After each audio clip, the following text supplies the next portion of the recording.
Hi everybody, welcome back to episode 5 of this Hyperrealism drawing series.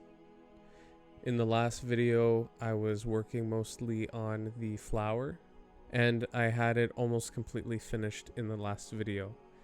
I don't have it here of me finishing it up. I wasn't able to record it.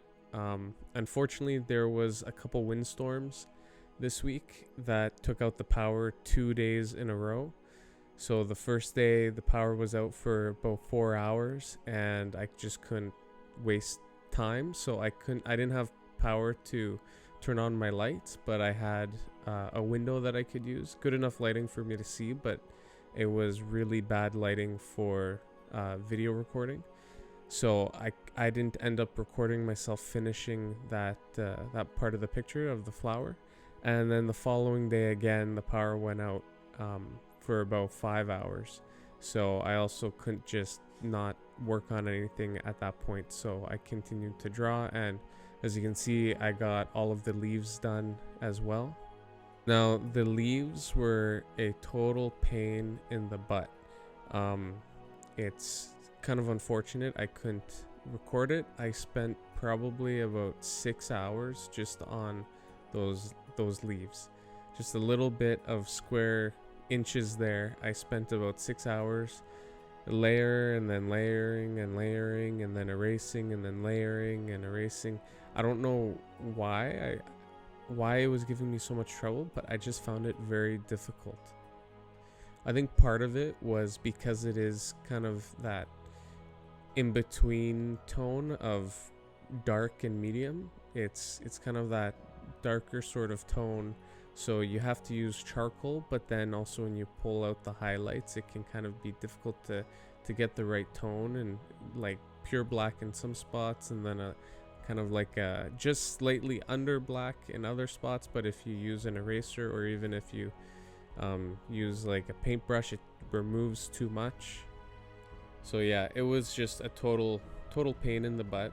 But I'm glad I got that part done, and I'm like reasonably happy with it. I might go back to it once I have the rest of the picture done, but I just needed to keep moving forward on this. I'm planning to have it done by the end of next week, because I would like to enter it in an art show, so I'm hoping to have it done by then. So yeah, all of that happened in the last couple days, and so the flower is now finished. I got the stem done, and then I got these leaves done. So now in this video, I'm finally working on the stump. And to be honest, this was the most exciting part. I've been looking forward to it the most, getting the stump done, and well, also the rocks. I was looking forward to doing the rocks as well. But the tree stump has so much texture to it, which I'm just excited to work on and see how it looks. So what I'm doing is I mostly use my paintbrushes to just fill in most of the undertones and get a lot of the shading in there with the paintbrush. It's just very easy, it's fast, and it's smooth. So I do that quite a bit. And then I'm coming in here with my Wolf carbon pencil and just outlining the orchid root, and then just filling the rest of the tones in with the pencil as well. I'll come back in a little bit and describe a little bit of what I'm doing and give some more details into it. So I'll see you in a little bit.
And I'm back. I feel like this is a cool spot. When I got to this point in the drawing, I could really see the wood texture, and it just really I could really feel the drawing coming together, which got me pretty excited. So I'm really looking forward to getting this wood stump done, because I feel like once that's done, everything kind of ties in, and then I just have a few rocks left, which means I'm pretty much done the piece. So at this point of the drawing, I am actually getting pretty excited about it.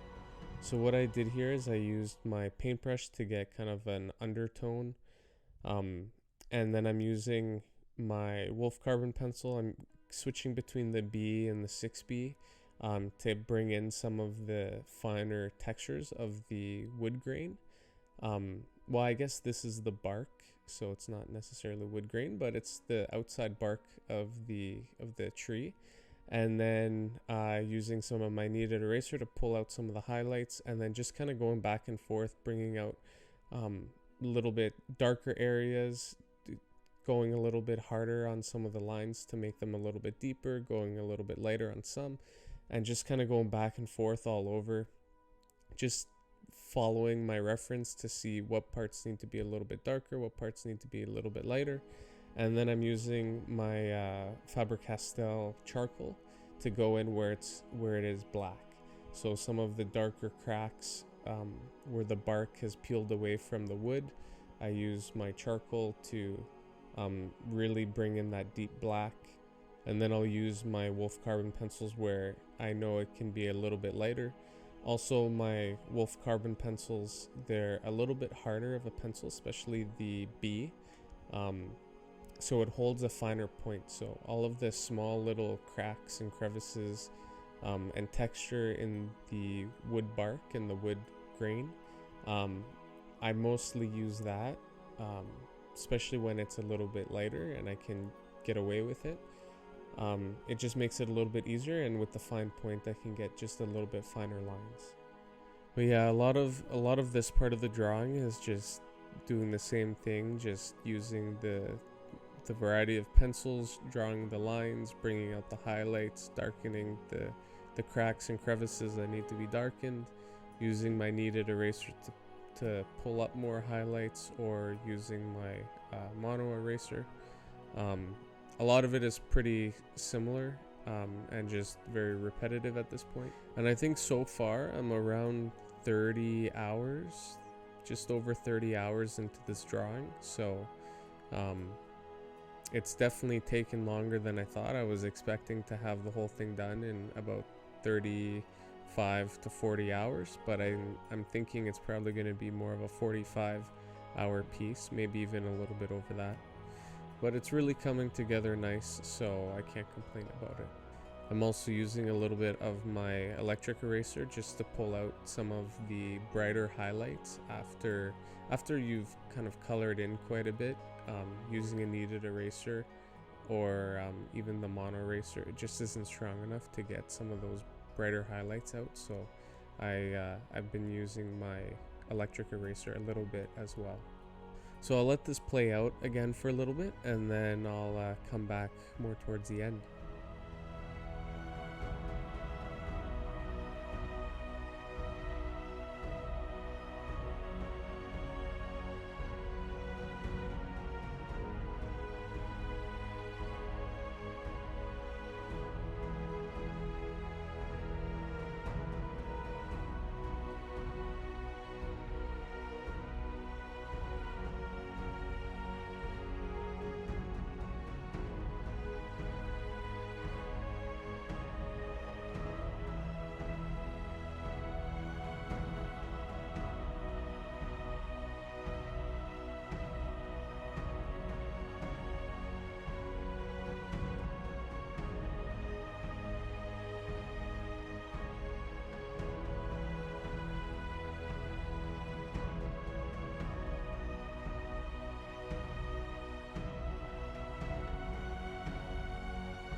And back again.